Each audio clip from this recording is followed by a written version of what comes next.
G'ijduvonda suv bo'yida ertaknamo hamda betakror orolcha borligini bilarmidingiz? Bu sirli orolchada sizni tillarang shashlik, vagor, lazzatli bedana shashlik va yangi tutilgan sazan baliqlarining beqiyos ta'mi kutmoqda.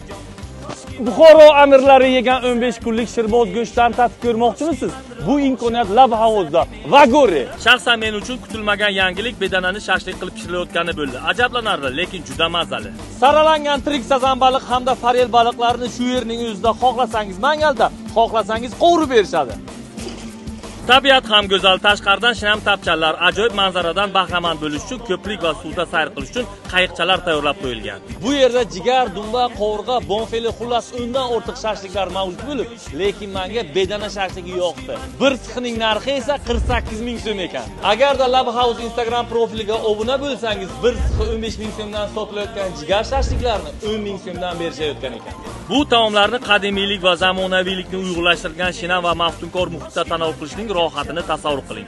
Iftorlik uchun oilaviy yoki do'stlar bilan Lab House restoraniga tashrif buyursangiz, mana shunaqa meva hamda halvolarni bepul taqdim etishar ekan. Siz bu joyni bilarmidingiz? Bilsangiz, bilmaganlarga yuborib qo'ying. Manzil G'ijduvon tuman parkning ichida joylashgan eski ozera yoki Lab House restorani. Bosh homiymiz Aysut sut mahsulotlari aniq lokatsiyasi va telefon raqamini Telegram kanalida qoldiraman.